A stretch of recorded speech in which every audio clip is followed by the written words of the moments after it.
민주당은요, 사실 오늘 오후 12시에 비상 시국 대회를 열었습니다. 어떤 이야기들이 나왔는지 한번 직접 들어보겠습니다.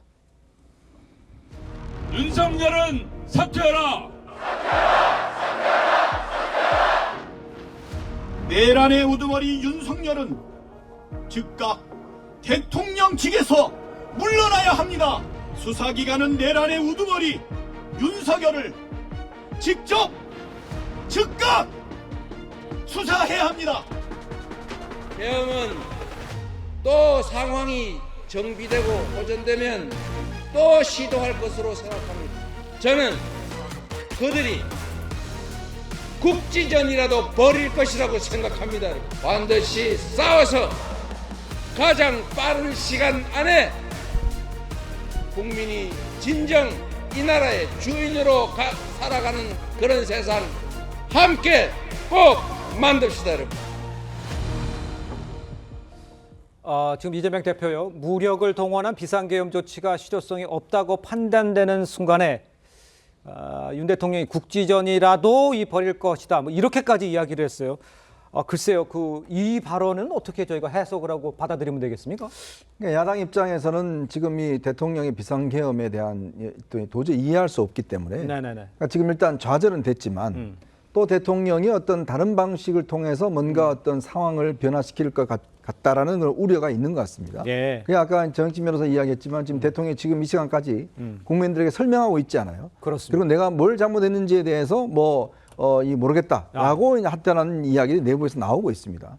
자, 그러니 야당 입장에서 보면 그런 상황이라면 지금 대통령이 뭔가 해야 되는데 그는 실질적으로 저는 지금 상황에서 이제 할 수 있는 데는 지났다는 생각이 들어요. 왜냐하면 이미 내각이 총사퇴를 해버렸고 그리고 대통령실 참모들이 전부 다 사의를 표명했습니다. 그러니까 대통령이 누구하고 함께 하겠습니까? 그리고 그걸 이야기를 해서 실제로 그걸 들어줄 수 있는 참모들이 있겠습니까? 그리고 부처가 그렇게 움직이겠습니까? 제가 볼 때는 오히려 대통령의 어떤 탄핵을 좀 더 추동하기 위해서 이재명 대표가 뭔가 할 거라고 이야기를 하지만 이미 대통령은 제가 볼 때는 거의 지금 뭔가 국정 운영을 실질적으로 혼자 할 수 없는 지경에 지금 빠져버렸다. 그런 상태다. 그렇다면 지금 이제 이런 상황에서는 이거를 신뢰를 회복하는 거는 굉장히 어려울 거라고 봅니다. 그러니까 뭔가 새로운 어떤 국민들에게 어떤 이 대안을 제시하지 않으면 그것도 아주 획기적인 대안을 제시하지 않으면 아마 대통령의 국정 운영은 지금 꽤 어려울 겁니다. 그리고 이런 상태면 아까도 얘기했지만 누가 장관을 하려고 그러겠습니까? 누가 대통령 참모를 하려고 그러겠습니까?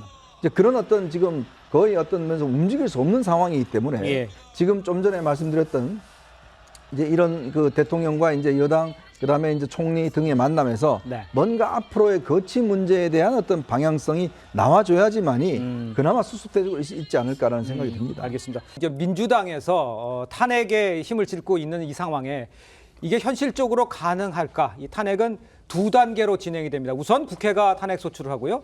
헌법재판소가 탄핵 여부에 대한 결정을 내리게 됩니다. 아마 기억을 하실 겁니다. 박근혜 전 대통령 이야기입니다. 그런데 지금 헌재가요, 재판관이 6인 체제로 축소돼 있어서 탄핵 여부를 결정하는 것 현실적으로 좀 어려운 거 아니냐, 이런 지적이 나오는데 이 헌재에 관해서 정익진 변호사가 좀 상황을 좀 설명을 좀 해주셔야 될 것 같아요. 그러니까 헌법재판소는 헌법재판관이 9명이 있어야 됩니다. 그런데 그중에 3분이 10월경인가 그때 퇴임하셨었어요. 그런데 퇴임하기 전은 물론이고 퇴임한 이후에도 민주당 측에서 전혀 헌법재판관을 지명하고자 하는 그런 노력들이 전혀 없었습니다.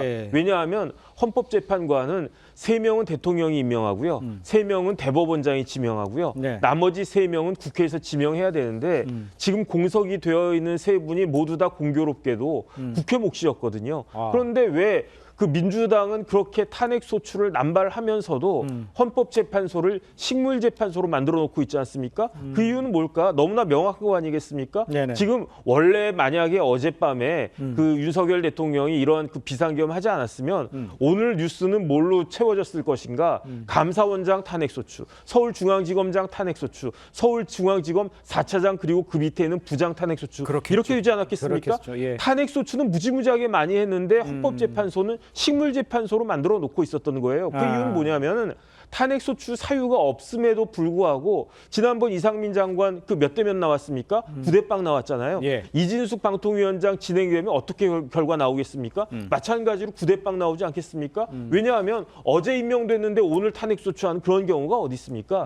이런 식으로 헌법재판소를 농락하고 있다가 그러다가 이제 이런 상황이 생기니까 갑작스럽게 헌법재판관을 예. 다 임명하겠다 이런 모습을 갖다가 보여주는데 이런데 어떻게 대통령에 대한 탄핵을 또 운운할 수 있는지 민주당이 좀 해도 너무한다는 그런 생각이 듭니다. 알겠습니다.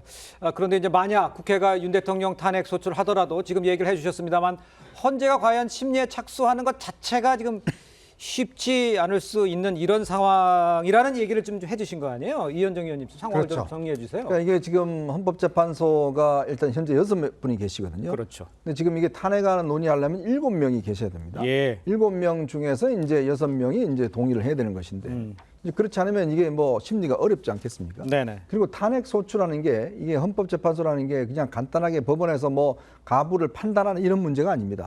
가장 기초적인 조사부터 시작해요. 그러니까 그러면 지금 대통령에 대해서 어떤 탄핵안이 낸지는 제가 정확히는 모르겠지만 아마 내란의 어떤 부분이 있을 겁니다. 예. 지난번 이 비상기엄 할 때 기본적으로 일단 헌법과 그다음에 이제 법률을 지키지 않았다. 예. 그러면 그것에 대한 타당성 여부, 그다음에 그게 대통령 권한에 포함되어 있는지 여부. 이게 또 국내 판례만 있는 게 아니라 해외 판례까지 전부 다 조사를 해야 돼요.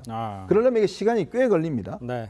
그게 또 지금 현재 헌법재판소가 또 이것만 하고 있는 게 아니라 여러 가지 지금 하고 있기 때문에 그렇죠. 예. 임명이 되는 것부터 시작해서 심리가 된다 그러면 이때 꽤 오래 걸릴 거고 그런 것들이 아마 있기 때문에 실제로 뭐 옛날에 박근혜 대통령은 그때 제가 한 3개월 정도 됐나요? 뭐 그 정도에서 결론이 났습니다만은 네네. 그러나 이번 같은 경우도 꽤 많은 시간이 걸릴 가능성이 있기 때문에 가장 중요한 시기에 이 시기가 무슨 시기냐면 내년에 되면 1월 16일 날, 1월 20일 날 트럼프 대통령이 이제 취임합니다. 맞아요. 그러면 이 트럼프 정부가 나서면 우리나라와 관계에서 여러 가지 경제 안보 관련된 정말 중요한 일들이 너무나 많거든요. 예. 그러면 제일 먼저 사실 뭐 한미 정상회담을 해야 돼요. 근데 그것도 이제 못하게 생겼지 않습니까? 그러니까 안보와 경제 지금 뭐 우리나라 기업들 전부 다 비상이잖아요. 그러면 이 시기에 대통령이 공백돼 버리면 이거는 뭐 국가적으로 어마어마한 손해 아니겠습니까?